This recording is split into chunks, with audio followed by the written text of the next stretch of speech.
আসসালামু আলাইকুম বন্ধুরা। আজকে আমি অনেক সুন্দর একটি প্রবলেম নিয়ে আপনাদের সামনে হাজির হয়েছি। দেখেন, একটি পাত্র দেওয়া আছে, বলছে পাত্রটি এইচ হাইটের এবং এটার এক্স হাইট পর্যন্ত এটাতে পানি আছে। এখন বলছে যে সর্বোচ্চ কত ত্বরণে পাত্রটি গতিশীল হতে পারবে, যার জন্য পাত্র হতে কোনো পানি পড়বে না। মানে এই পাত্রটি সর্বোচ্চ কত ত্বরণের গতিশীল হলে, সামনের দিকে হোক, এদিকে হোক গতিশীল হলে, যার জন্য এর থেকে কোনো পানি পড়বে না। যেমন আমি আপনাকে দুইটা কন্ডিশন দেখাই। এটা হচ্ছে ইনিশিয়াল কন্ডিশন, যখন পাত্রটি স্থির ছিল তখন পানির লেয়ার সেমই আছে, যেরকম কোয়েশ্চেনে দেওয়া আছে। যখন পাত্রটি গতিশীল হবে, দেখেন তখন পানির লেয়ারটা কি, এই যে এদিকে বেড়ে যাবে না, এদিকে উঠে যাবে। যদি পাত্রটা এদিকে গতিশীল হয়, পাত্রটা এদিকে গতিশীল হলে জাস্ট বিকজ অফ এই ইনার্শিয়া অথবা রিলেটিভ অ্যাক্সিলারেশনের কারণে পানিটা এদিকে ত্বরণ প্রাপ্ত হবে, প্রাপ্ত হবে। এটা তো বুঝতেছেন, যার কারণে পানিটা একটু এদিকে উঠে যাওয়ার কারণে এখন ত্বরণ প্রাপ্ত হইতে পানিটা চাইলে এতটুকু উঠতে পারতো, বাট আমরা বের করবো হচ্ছে ম্যাক্সিমাম, যে এটা উঠতে কোন ত্বরণের জন্য পানির এই যে লেয়ারটা এই পয়েন্টে উঠে যাবে। এর চেয়ে একটু বেশি হইলেই তো এই পয়েন্টটা ক্রস করবে অ্যান্ড পানিগুলো পড়ে যাবে।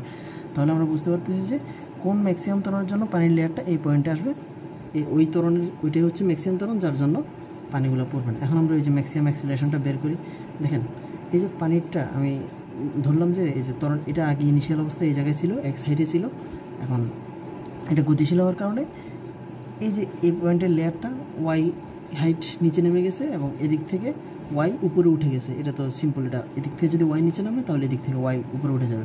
এখন আমরা এটা দেখি, ক্যালকুলেশন করি। এই যে ওয়াটারের মধ্যে এদিকে নিচের দিকে হচ্ছে আপনার জি গ্র্যাভিটি কাজ করতেছে, জি ত্বরণ কাজ করতেছে। আর আমরা জানি যে পানির লেয়ারটা এরকম হওয়ার কারণ হচ্ছে যে কোনো একটা জায়গায় ফ্লুইডের লেয়ার ওই জায়গার নেট অ্যাক্সিলারেশনের সাথে সমকোণে থাকে।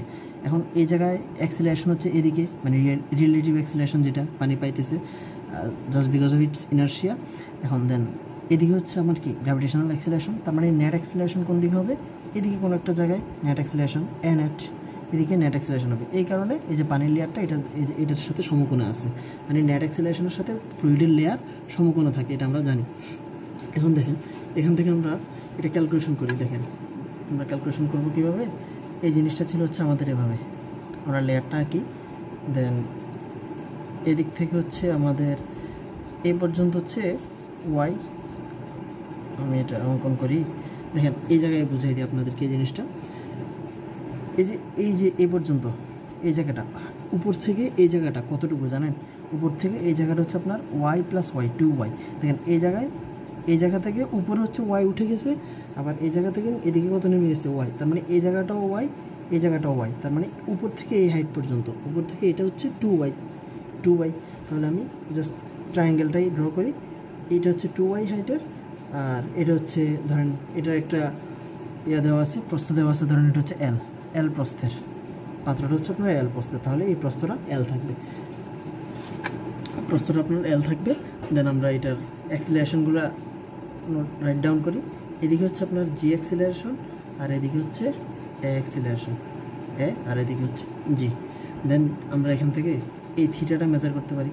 এই থিটা, এটা যদি থিটা অ্যাঙ্গেলে যদি পানির তলটা থাকে, তখন আমরা কী বলতে পারবো, এটা যদি থিটা হয়, এই যে এই অ্যাঙ্গেলটা এটা 90 ডিগ্রি, এটা হচ্ছে কি নেট অ্যাক্সিলারেশন, এদিকে নেট অ্যাক্সিলারেশন 90 ডিগ্রি কোণে, আর এটা হচ্ছে কত 90 মাইনাস থিটা। যেহেতু এই পুরাটা 90 ডিগ্রি, এই অ্যাঙ্গেলটা থিটা হবে আমার, এই যে এই অ্যাঙ্গেলটা আমার থিটা হবে। এটা আপনারা নিজে বুঝতে পারবেন। তাহলে এই অ্যাঙ্গেলটা যদি থিটা হয়, এই যে এটা এ বলতে পারি, আর এটা কি জি। তাহলে ট্যান থিটার সমান আমি কী বলতে পারি, দেখেন তো, ট্যান থিটার সমান আমি বলতে পারি হচ্ছে লম্ব বাই ভূমি। লম্ব হচ্ছে কি আমার এই যে লম্ব হচ্ছে এ ওভার জি। আবার এই ট্রায়াঙ্গেল থেকে আমি ট্যান থিটার সমান কী বলতে পারি, ট্যান থিটার সমান বলতে পারি হচ্ছে ট্যান থিটা ইজ ইকুয়াল, এই ট্রায়াঙ্গেল থেকে আমি বলতে পারি হচ্ছে দেখেন tan theta is equal 2y by L, মানে হচ্ছে যে এটা পুরোটা 2y আর এটা হচ্ছে কি এল। এই ট্রায়াঙ্গেল থেকে আমি বলতে পারি এ ওভার জি। এখন এই দুইটা ইকুয়েশন কম্বাইন করলে আমরা পাবো হচ্ছে A over G is equal 2y divide by L, A সমান হচ্ছে 2yg ডিভাইডেড বাই হচ্ছে এল।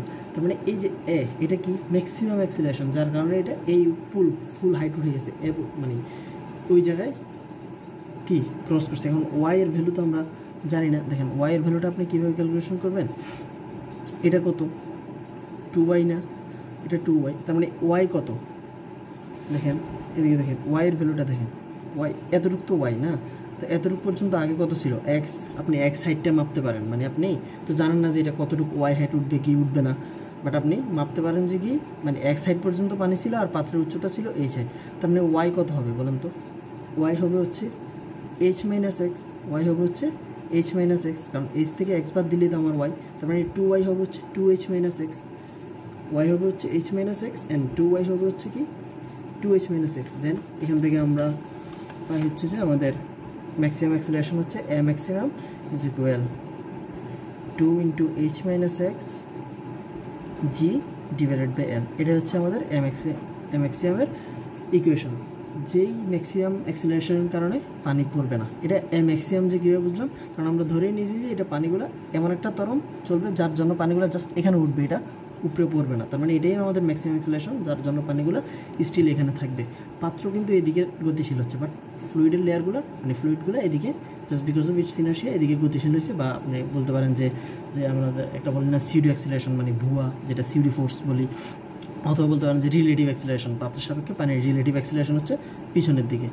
এই কারণে মানে এই যে এই পাত্রটা এ অ্যাক্সিলারেশনের ত্বরণ গতিশীল হইলে ওই এ ম্যাক্সিমামের মানটা হচ্ছে যে মানে যার জন্য পানি পড়বে না সেটা হচ্ছে 2h minus X into G divided by L. আশা করি বুঝতে পারছেন, ধন্যবাদ।